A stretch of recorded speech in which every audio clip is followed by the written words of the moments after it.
ఇంకేం మిగలలేదు కానీ ప్రయత్నం చేస్తా. ఎమ్మెల్యే గారు కౌశిక్ రెడ్డి గారు, ఎర్రోల సీను గారు, క్రిషాంక్ గారు, మాతో పాటు ఇక్కడ వేదిక మీద కూర్చున్న మా క్రిషాంకే కానీ మిగతా వాళ్ళు సాయే కానీ అందరికీ పేరు పైన అందరు నమస్కారాలు. మీడియా మిత్రులందరికీ కూడా నమస్కారాలు. పెద్దలు ఎప్పుడు మనకు ఒక విషయం చెప్తుంటారు, పాపం పండినప్పుడు ప్రకృతే కాలనాగై కరిచేస్తుందని మనకు చాలాసార్లు చెప్తుంటారు. మన జీవితంలో ఇది ఎప్పుడు చూసిండం, ఎందుకంటే మనం ఎవరో కూడా పాపాలన్నీ చేసిండం, మనని అబద్ధాలు ఆడిండం. కాంగ్రెస్ పార్టీ ప్రతిపక్షంలో ఉన్నప్పుడు నిత్యం కేసీఆర్ గారి ప్రభుత్వం పైన, బీఆర్ఎస్ టీఆర్ఎస్ ప్రభుత్వం పైన, మా పార్టీ పైన విషం చిమ్ముతూ అబద్ధాలు మాట్లాడుతూ ప్రజలని మోసం చేస్తూ ఆనాడు గద్దెనెక్కిన విషయం మనందరికీ తెలుసు. ఇప్పుడే మా సోదరులు కౌశిక్ గారు చెప్పినట్టు కాళేశ్వరం విషయంలో ఎంత విషం గక్కిండ్రు, ఎన్ని అబద్ధాలు ఆడినరు. కాళేశ్వరం కూలేశ్వరం అయిపోయింది, దేనికి పనికిరాదని అబద్ధాలు చెప్తూ దాదాపు 2.5 సంవత్సరాలు అయిపోయినాక ఈరోజు కాలం అడ్డం తిరిగిన తర్వాత, కాలం లేకపోయిన పరిస్థితుల్లో, ఈరోజు కరువు వెంటాడుతున్న సమయంలో కాళేశ్వరమే తెలంగాణకి శ్రీరామ రక్ష ఏ విధంగా అయితే మారిందో అదే పాపం పండడం అంటాం. ఈరోజు డిక్లరేషన్ల పేర్ల మీద కాంగ్రెస్ పార్టీ దగా చేసింది తెలంగాణ రాష్ట్ర ప్రజల్ని, తెలంగాణ రాష్ట్రానికి సంబంధించిన ప్రజానికానికి.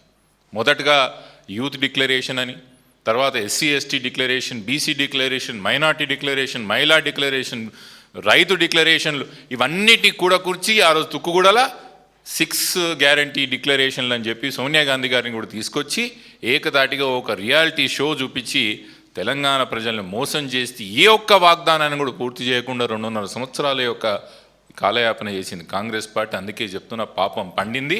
ఏ విధంగా అయితే కాళేశ్వరం మీద నిజం ప్రజలు తెలుసుకున్నారో అదేవిధంగా ప్రతి ఒక్క డిక్లరేషన్ పైన కాంగ్రెస్ పార్టీ చేసిన మోసాన్ని తెలంగాణ ప్రజలకు తెలియజేయాలన్న ఒక ప్రయత్నంతోనే మా యొక్క బీఆర్ఎస్ పార్టీ ముందలు కదులుతుంది.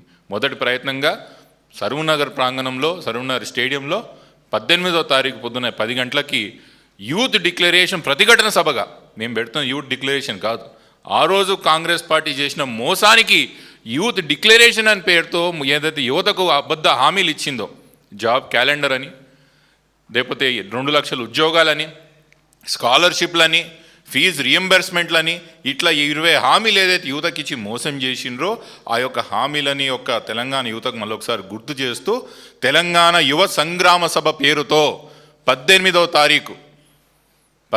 తారీఖు సరూనగర్ స్టేడియంలో ప్రాంగణంలో పొద్దున 10 గంటలకు సభ జరగబోతున్నది.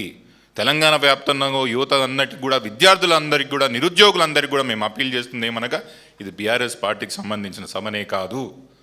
మనమందరం మోసపోయినాం, మనమందరం కూడా దెబ్బతిన్నాం. కాంగ్రెస్ పార్టీ ఇచ్చిన వాగ్దానానికి దెబ్బతిన్నాం. కాబట్టి మీరందరూ కూడా మాతో పాటు చేయికి చేయి కలిపి, గలానికి గలం కలిపి పెద్ద ఎత్తున ప్రాంగణానికి రావాలా.